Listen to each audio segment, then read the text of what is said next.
at the last pause video. This is the last video where I'm going to review my childhood, where I guess I'm in my innocence. I feel like my innocence left whenever I was like 11, and I feel like I was in charge of my decisions. I knew what I was doing, after my first baptism.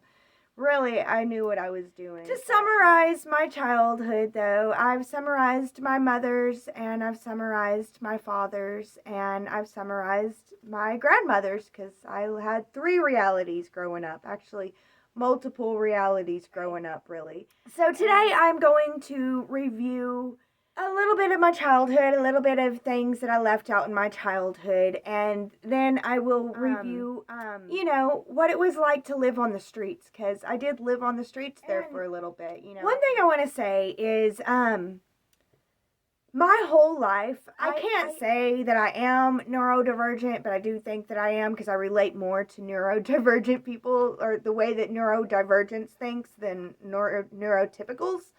And so I don't think like the average person. Like, common sense to me is not very common. I have to calculate and figure out what the common sense is to be able to do it. And I've always had to do that. But one thing that really is cool about my brain and the way that it works is numbers talk to me. I can feel colors, and numbers speak. So, and it's really interesting. Numbers and symbols speak. They say stuff. They sing. They actually sing. And whenever I was a kid, we would have in our school, we would have this thing where we had to sit down and do our arithmetics, and they would time us. And I would boom, boom, done. Because I don't have to think about it. There's no thinking that has to go on.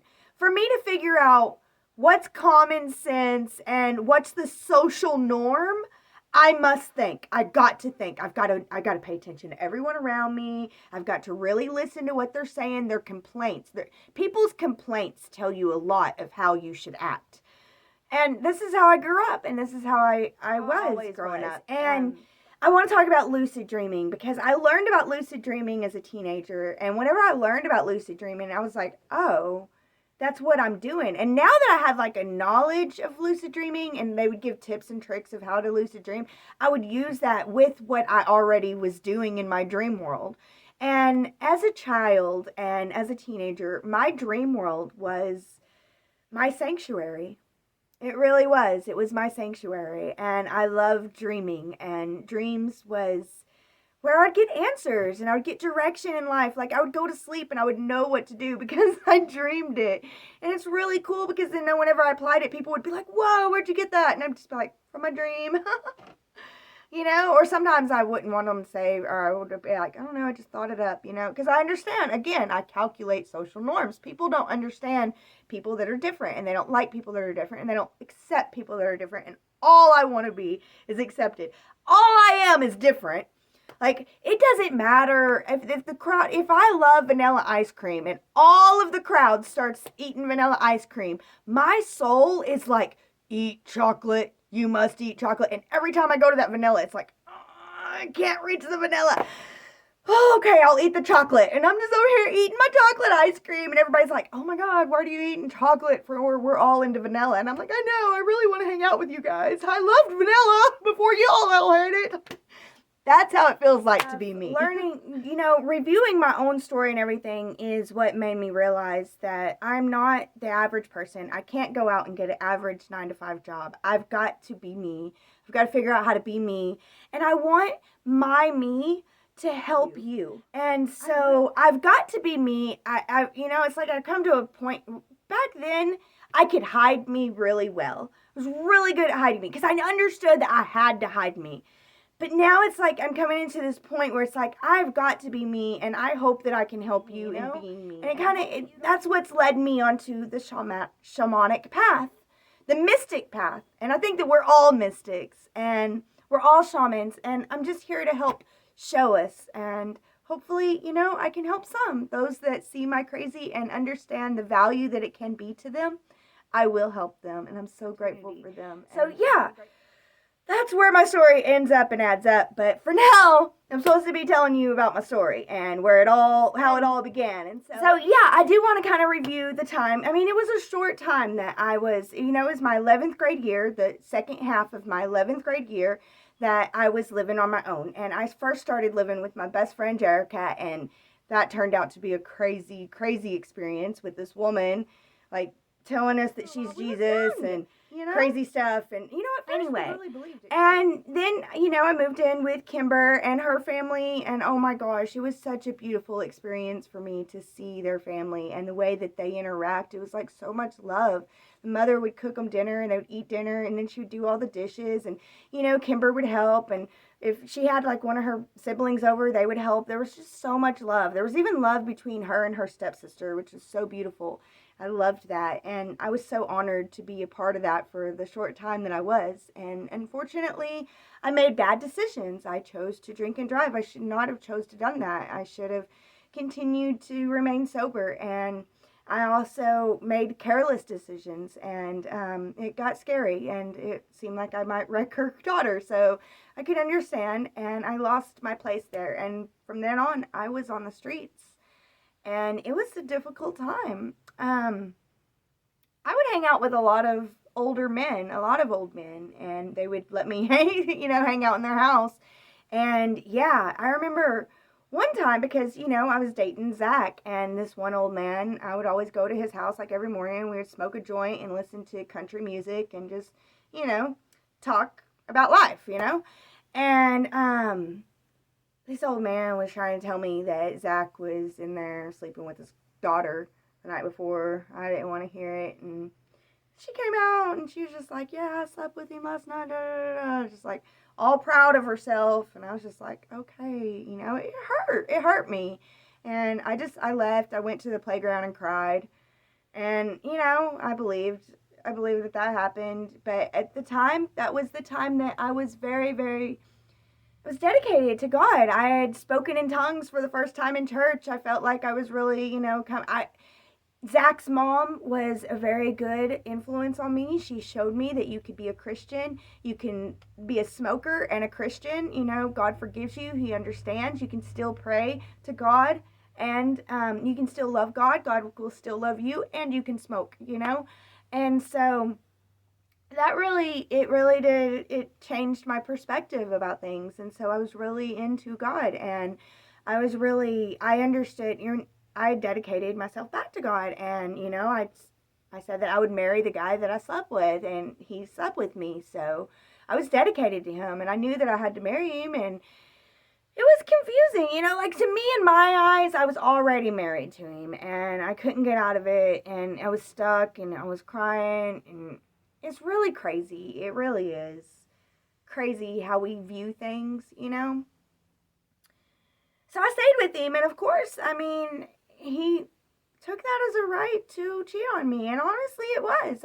I stayed with him even though he was sleeping with other girls, and I knew about it, and he knew that I knew about it, and yeah, So living with my girlfriends, because even though I was on the streets, and, Jerica, she was living with her stepdad and her mom for a while. I think, though, by the time that I was living with her, her stepdad wasn't there no more. So there was times whenever I was just on the streets, because I would be like, drop me off in Spring City, and I would just hang out because I knew a lot of people, and I would always go to Jerica's house a whole lot of times, and she had a stepdad there, and he was really cool. They were really into Elvis, and they were really a lot of fun. But she had a lot of girlfriends that would come and go, and I loved it. I loved the camaraderie, because other places, I've been all across America, and I've been to all different kinds of locations, and most of the time girls are they're not inclusive. They're very exclusive. They want one best friend, and that's my best friend for life, and you're my best friend, and why are you talking to her, and da da da da. And they're very toxic. Girls can be very, very toxic, but Jerica was not toxic at all like that, and Jerica understood the importance of sisterhood, and I love that about her. She also loved God, and anytime that me and Jerica would get together and drink, we would talk about God like so much. People would get upset with us, but God is good, and why are we not acknowledging this? But anyway, also one time whenever I was staying with Jerica, I think I was just staying the night one time, and we were just partying, going hard, just partying nonstop, and it's just like, and then, okay, we're partying nonstop, just going, and Erica's stepdad was like, I've got us. We can go hang out and party with Leonard Skinner. We can go watch the band play, and go party. And I was just like, I can't no more. I'm passing out. I can't go no more. And they were just like, okay. So I ended up staying there and going to sleep while they went to the concert. And then they came back after the concert and they woke me up. They were like, we're going to go party with Leonard Skinner. Get up. And we woke up. They got me up and we went to this house out in the woods. And yeah, they were there and they were like, it was really cool because they were like, it was like hanging out and we were at this house and there was like this room full of like Hot Wheels toys, just full of Hot Wheels toys. There was a pool table and there was Hot Wheel toys all over it. And there was like a stage set up and I think the drummer was up there just like playing. He wasn't like playing nothing, but he was just, playing with this stuff. And we went out into the front area where there's like this screened in deck area, really cool. And we started smoking a joint with one member of the band. And then he's like, it's laced with cocaine. I was like, and that was the first time I ever smoked a laced joint. And I mean, I kind of freaked out, but then I was like, oh, well, I already, whatever. And yeah, it was a good night. It was a fun night. I ended up having a lot of fun. And it was really cool because I got to talk to these band members and really kind of get to know what it's like to be in a band, what it's like to be, I know. Yeah, my teenage years and living on my own was wild and it was crazy and it was a lot of fun. There was a lot of parties. You just go down a dirt road to nowhere and then there's just this little area, put up a keg and just party. And it was so awesome, so much fun. I enjoyed partying. I enjoyed socializing. I was such an extrovert back then. Like, I had to be around someone at all the times. And if I was alone, I would seek someone out. And it was usually like some old man who he would sit around, like one guy sat around, played video games. Another guy would sit around and watch his TV, whatever was on. Another guy would just sit around and listen to his music, and smoke weed. And I would smoke with them. And I don't know, I loved it. And I loved talking. I always would hear them out, hear the older generation out. They got something to say. They got something to tell us. They know some things, So, yeah, that's how I was. And I loved it. And I loved my life, That's a lie. I did not love my life. I hated my life, y'all. I hated my life. I really was. My senior year, I was mad depressed. Mad depressed. Horribly depressed. Like suicidal. Cutting myself just to get the pain out. It felt like I had to cut myself to get the pain out of my body. There was so much pain and heartache. I felt so unloved. I felt so unseen, unheard. I felt so horrible, but it was also me doing it to me. I don't know.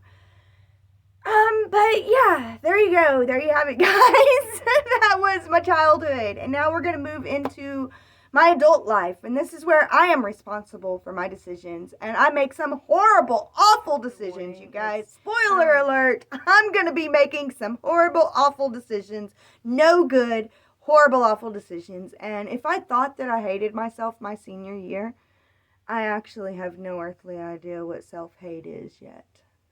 I have no clue how bad self-hate can get. And self-hate, it comes from yourself. It comes from yourself. And self-hate will consume you. And decisions you make today influence your self-love tomorrow. So, thank you guys so much for listening. Thank you guys so much for being here. Whole lot of stuff said today. Wow. It's been a lot of fun. Thank you guys so much, truly. And as always, be blessed with love. That's all she got.